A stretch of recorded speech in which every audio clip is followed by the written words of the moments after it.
How do you work this thing? Hey, how's it going, everybody? My name is Will Tran. Welcome back. Again, it's been a while since I've seen you guys. We've been working a lot. We've been making movies. But today, since you guys seemed to like the last video about UT about a year ago, I decided that'd be a good idea to make a follow-up video because I gotta tell you about things that have changed. Thankfully, yes, the film program has changed. I'm currently a junior at UT Austin RTF program.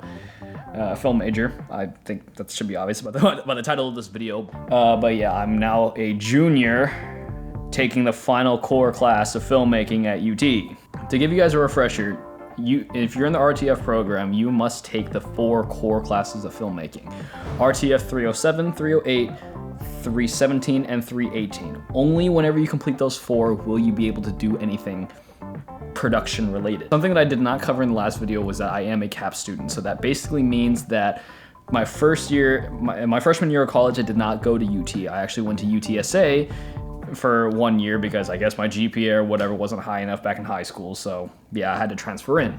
And then because of that first year of me being at UTSA, usually what people will do is that I guess they come in on the sophomore year, and on the sophomore year they start taking their RTF classes. The first semester they'll take 317, or no, they'll take 307 and 317. The next semester of sophomore year they'll take 308 and 318. That for some reason never happened for me. It's like my advisor kind of just told me, oh yeah, you're only gonna take 1 RTF class in sophomore year, so yeah, have fun with that. Yeah, and then the rest of it was core. And that's what was happening in the last video, where I was only taking 1 RTF class. And then ever since my second semester of sophomore year, I completed 308 and 317.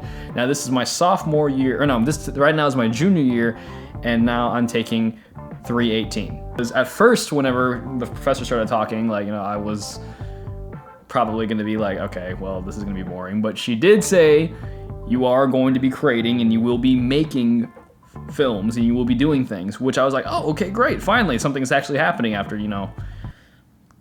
2 years of being in college. At first it was like, okay, great, yeah, we're gonna be doing things, but then I get it. I understand that not every film student has experience working on sets or anything like that. It's the bare basics of filmmaking. You can't get around that. You can't. I know there's not really special, things that they can pull for anybody who does have experience. Strings cannot be pulled. I think that's gonna be the first thing you should know about this.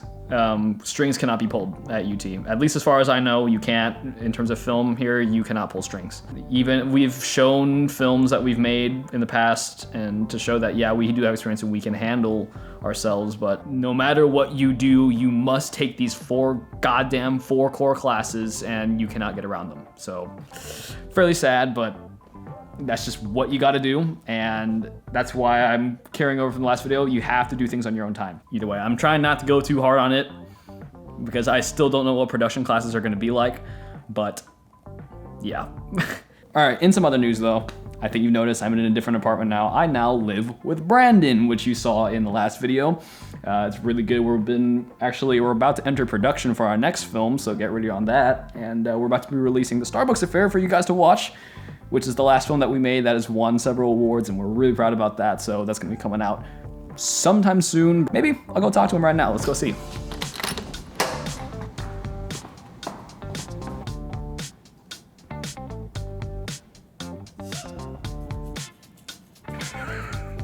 What you working on? A call sheet. A call sheet? No. Right? Oh wait, I can't show that actually. How's the film school going? I'm talking about that again. What do you think so far? I like it better. We're talking about actual stuff with cameras. Wow. Right now it still feels it feels different because it's a new year, but it doesn't feel as hopeless as I thought it would be last year. No, yeah, for sure. That's something that we were having a problem with. I think you remember from the last video that we were saying a lot along the lines of, we're not getting a whole lot out of this, and it's true because 307, 308, 317 were very, very boring, and I don't know why they even exist. 318 is the first production class that you take, which is the final core class, like I said, of filmmaking, and it is talking more about technicals, which is great. I'm definitely appreciating that, but It's very slow, very, very slow. They're kind of, treating all of us like, we're idiots. It is. Yeah. And if you don't have experience, I mean, it's probably great. Maybe should we show them the camera that that they're gonna make us use? Yeah. Okay, so this is a bag full of gear. This is the bag that they provide you with in 318. So yeah, they do give you something to work with. I think you can imagine that Brandon and I are not too happy about this. I feel like like I said, if you've never owned a camera before, this is great. I mean, but once you start to use it a lot, you might realize there's quite some limitations on this dang thing. Let's see, look at closer look at this. Look at this thing. This is a Canon XC15. Does shoot 4K RAW, I believe. However, you need a CFast card, and they don't give you a CFast card. They only give you an SD card, so you can only shoot 1080. I feel like this camera would not be all that bad. I'm gonna take this thing off at the top. This is very annoying. I would be okay with this camera if it wasn't for one thing. And, geez, did you tighten this thing down? Yeah. Are you the Hulk or something? Goddamn. There's just one major problem with this thing, other than the fact that it just feels cheap. This lens, you cannot take it off. It's fixed. You cannot change it. It's basically a kit lens. The aperture is 2.8 and it goes to 5.6 when you zoom all the way in. The range is great from 24 to 240. Very good, but you're fixed to this lens. You can't do anything with it. You cannot change it out. If we had the ability to change it out, then I would obviously change this out. And this would not be a bad camera, but unfortunately, it just is. If you know your way around cameras, you don't want to be working with a lens that F's with your aperture as you use it. It's not fun. F's with your aperture, you get it? F stuff, okay. See what else we got in here. So this is the audio console that they give you, or whatever this thing's called, the audio interface. You have a shotgun mic that goes here. So your microphone goes here, you put your inputs here. You have all your levels and stuff that you can play with right there. Fairly basic. They give us headphones. A viewfinder, which I actually have not tried out yet. Okay, so then you do this, and then Does anyone else notice that Will is considerably more muscular? Oh yeah, I've been working out. Ladies, I'll leave my number in the comments below. Not really, don't check. What? I can't even. Fine, maybe I'll try to actually put this on for you guys. Come on, just. Why? But it's upside down. You guys did not see that. You did not see that. There. Jeez. And then you can turn this thing on. Right here, it turns that on, and then you can look through it here. I don't know if you can ever catch that. Can you even catch that? Yeah, you can. I can. Really? Yeah. What's up, guys? Now, again, it wouldn't be bad if it just wasn't for this lens. If it was not for this lens, this would not be a bad starter, but because you can't change it, sad, dude. An SD card. Oh, they gave us an Extreme Pro SD card. I lost my 128. I had a 128 Extreme Pro and I lost it back in my old apartment. So. Freaking idiot. What is this? This is DC power. Where can you connect DC power on this? What's this thing? Here, right here. So you can plug the camera into the wall. Yeah, other than that, there's a gray card, an 80% gray card. That's cool too. All right, this is a boom pole that yeah, you can see how dinged up it is. There's an input for XLR at the bottom of the pole that is built into the pole, so you have to just wrap it all the way around. Operate with that. And even our TA fucking hates this thing right here. What are these sticks, man? Like, pan is broken. The whole thing is just broken. Like, oh God, this is the sticks. Like, yeah. It's just, everything about this is wrong, you know? Everything about this is just so...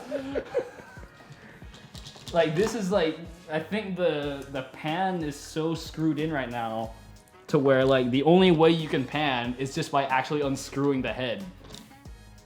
That's not fluid head either. It's just, and then this tiny little, like this thing, this tiny little, what? What are you gonna carry on this thing? Oh boy. But yeah, that's what we're working with. Well, not really. We're not using this, like, ever. Well, I need to go do a green screen camera test. This guy is ditching me. Okay, well, I'm gonna go grab some sticks and then I'll see you guys at the studio. All right, I got my actually good sticks. let's head to the studio.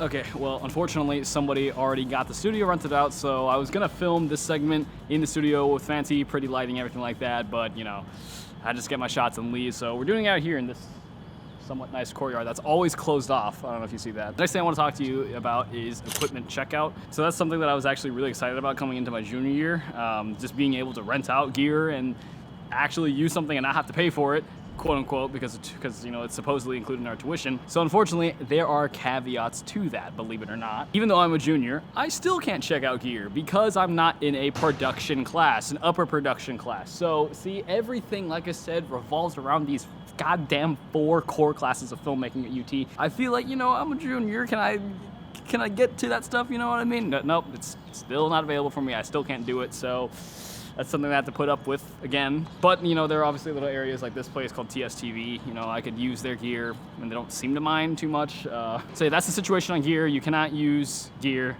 until you have finished all 4 of those 4 classes. So no matter what year you are, again, strings cannot be pulled, and really sad.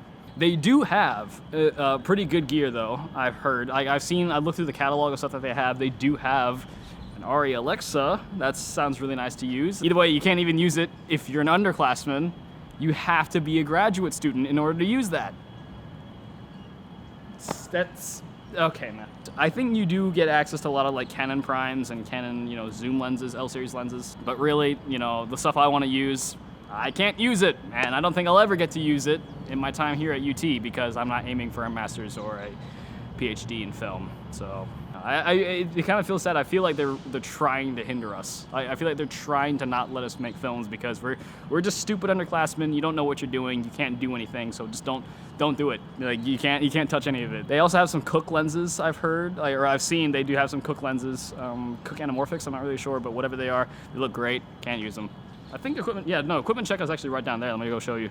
Moody College of Communications equipment checkout, and you can't really get anything from there.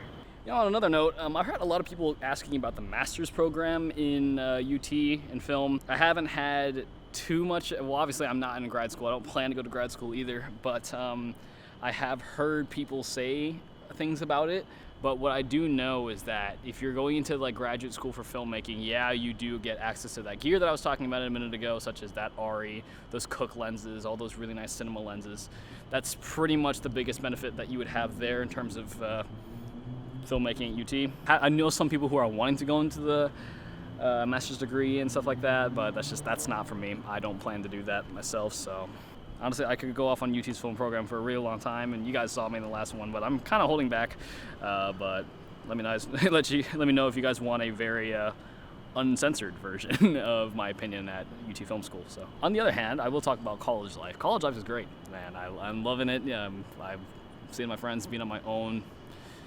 Really fun, and the campus is really nice. This area actually got closed off for a good part of the year because I don't know, they were building this whole pergola thing, and those shades actually come down to shade the area. Really nice, but they closed it off again because they're apparently adding fake grass.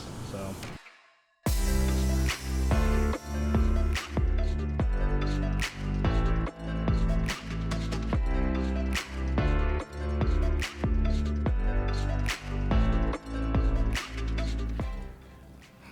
All right, it's a little bit echoey in here, but I really just wanted to get this view. You can't even see it because it's blown out. Hang on. Look at this view. Beautiful. You can more or less see it. All right, I know I sound like a broken record when I say this, but I really just cannot stress this enough. You need to go out and create things yourself. You need to do things on your own time because, like I said before, if you follow just the direct curriculum of what UT tells you to do, such as, sit down, learn about diegetic sound, and just get that hammered into your head all day, and watch movies all day and just take notes on the movies, you're not gonna get anywhere. You're not going to improve as a filmmaker. So that's why I'm stressing you guys must get out and create. Well, how do you get out and create? Obviously, that's probably a bigger question you guys are all asking now. And I'm not just gonna tell you, pick up a camera and go. Yeah, that's part of it, yes, but you need to be guided in some way. That's why we are building a course called the Filmmaker's Code, so you can check that out for yourself in the eye, wherever it shows up here. I think it's gonna be right here. But go out and learn technique, learn the technical aspects of filmmaking. Some of the better ways are to get onto senior thesis sets. If you go to UT Film, they actually, you know, are pretty high up there, so they know what they're doing. People on senior thesis sets, usually they're very experienced in whatever they do, whether they're gaffers, DPs, cam ops, sound mixers, whatever they are. Usually most of the people on a set like that are very well versed in what they do. Another thing I would really recommend if you're in Austin, there's plenty of shows being shot here or in the area that you should go get onto those sets and do background work on. If you want to do that, go to like a casting Facebook group. There's like Austin Actors, Austin Crew Call, and everything like that. People are always looking for cast and crew to participate in those. So like I said, you need to be going out and creating things, because if you're not, you're dead in the water. Probably really echoey for you guys. Like I can hear my voice being played back to me right now, but hey, I like this view, so don't judge me.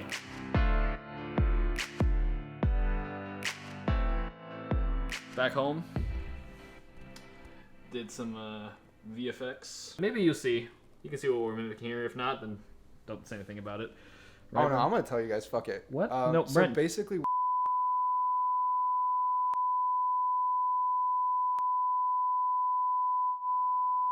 Did you say we had a Laurel of some sort that you sent us?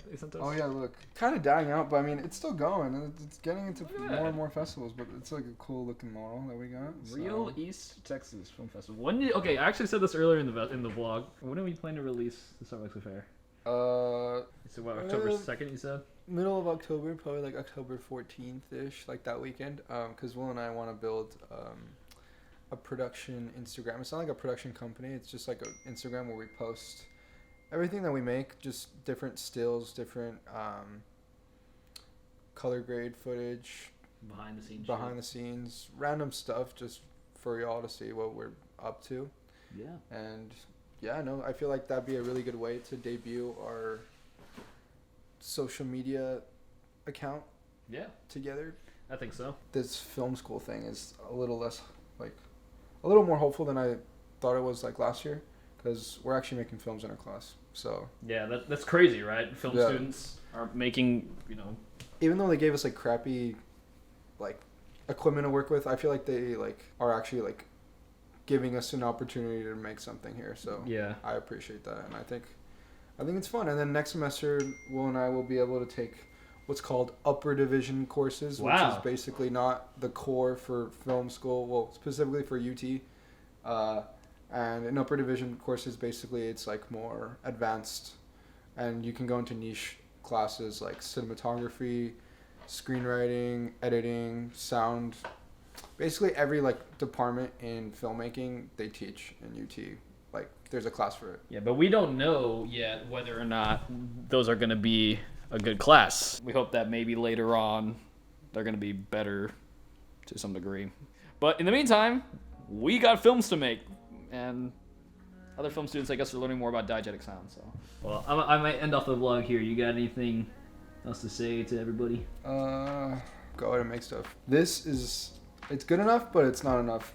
Challenge yourself to get better equipment and work with stuff that you don't know what you're doing. And like most of the time when we make these films, when I produce and direct, and I sometimes work in the sound department, I don't know what I'm doing most of the time, and that's kind of like the learning curve with a lot of like young filmmakers, because you have to think that no one's going to be there to hold your hand to do it, so you got to do it yourself and learn through mistakes. There we go. Best way to learn filmmaking in general is just actually doing it, getting out there and doing things and making the damn mistakes, because you're not gonna learn without making mistakes. Film school is fun whenever you want to live the college life, but in terms of just actually getting things done, that you gotta crack down on it. Now, how do you do that? Check out the Filmmaker's Code. We actually are having to do a whole remodel on the course right now, so just give us a second, but it will be open for you guys to get, hopefully by the time this video comes out. And it'll be up in the eye in the top right corner, or wherever the hell YouTube put it this time. But anyway, everybody, I think we're gonna just finish up here and make some sleep, so yeah, hope you guys enjoyed watching. Be sure to hit the like button, subscribe, all of that good stuff that YouTubers tell you to do. And remember, everybody, your work is only just as good as the fun that you had creating it. My name is Will Tran. What's your name? Over here. We'll see you all in the next video.